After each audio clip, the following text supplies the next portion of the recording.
With us now is Bernie, and we're going to be talking about mental health. Welcome to the show. How are you? Hi, Donna. Thank you so much for having me. It's a privilege to be here. So exciting to know you. When we first met, you had your dog and he was struggling. So, how is Brooklyn? Brooklyn is doing good. Okay. She's 14. I've had her for 14 years.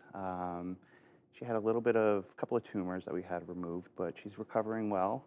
I appreciate you guys, all the whole team, reaching out and checking in on her. Yeah, our pets are our extended part of our family, right? And Absolutely. it's really like, especially your heart goes out to someone because they can't really speak in human Yeah. language. They can communicate to you, but Right. you don't exactly know when they're in pain. You have to look for those subtle signs. So I'm glad for her health. I'm glad she's doing better. Thank you so Now, much. speaking about pet health and human health, mental health, how did you decide to start working as a clinical director? Yeah, so that it kind of goes way back to when I was a child. I had my own experiences growing up that were kind of adverse, coming from a two-family household. Um, During that time, I did see a couple of therapists as a child, as an adolescent, and that was like my intro into how people can help you and how I can help others.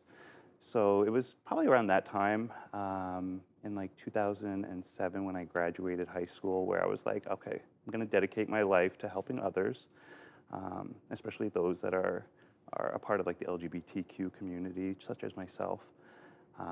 Can be very difficult to find somebody who understands and who's open-minded to talk to. Were you out as a teenager or not at that moment? So my coming out was a bit traumatizing itself. I had actually been outed at 16 on the good old MySpace. Sure, Okay, it's like the sorry. no, it's totally fine. Somebody had posted something. Parents saw it. Teachers saw it. It was a whole thing. My high school was out on Long Island, Eastern Long Island, so it was a very small town. Um, but my friends, close friends, were very accepting. Parents were accepting over time, um, but it was difficult. I had to leave home. I left Long Island pretty early at the age of 16 to go live down south with friends and other family, just to take care of myself, to live my life without any additional trauma. But it was like during that time that I realized like finding help, having people to talk to, professionals to talk to work through my own traumas um, was super critical and super important for me. So I try to bring that to all of my clients, to my practice, to the therapists that work with me. Yeah, Mental health, especially for different challenges, right, can almost make one feel at times suicidal, yeah. right? What was it for you in your journey that made you say, you know what, I'm going to now champion this? I'm not going to let that happen to others. I'm going to move forward to help them. Yeah. So it was 2018 was when I actually decided to go to grad school and pursue, becoming a therapist. I had unfortunately lost one of my closest friends to suicide. So it hit home very, very hard. And um, I would say within a couple of months of her passing, I had enrolled. I had dedicated myself to helping people that were struggling with suicidal ideation, depression, anxiety, domestic abuse, familial abuse. And that's kind of what pushed me into the field. Even though I had like my past child experience, this was like the motivating factor. Right, to Yeah, honor that person, exactly. right, by Yeah, living fully and helping others. exactly. Yeah. Yeah. Now, the name of your place is City Mental Health Counseling, Yes. right? So, how does somebody onboard with you? How do they like make that appointment or take that first step? So they could come to our website, which is citymh.com, or they can go onto our social media, our Instagram. Um, and we have a contact form, very easy. The contact forms always comes to me. Okay. So I have a wonderful team of therapists, but I try to kind of narrow it down and see who would fit perfectly with who on my team. It's also nice too because of client confidentiality, Yes, right? yes, So someone that's reaching out is going to reach out and it's going to be you. You're going to be that point person for their journey. absolutely. Yeah, I'll always be the first person to reach out, introducing myself as the director. If I'm going to take them on as a client myself, I'll continue with a consult, continue with the intake. But if I'm going to pass them over to one of my supervisees or my interns, then I'll make that introduction so that they feel comfortable. Yeah.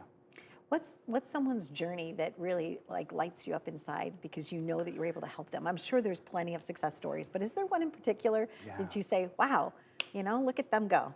There's a few. So Okay. because I work with the LGBTQ community so closely, I work with a lot of people who experience gender dysphoria and are going through the gender transition process.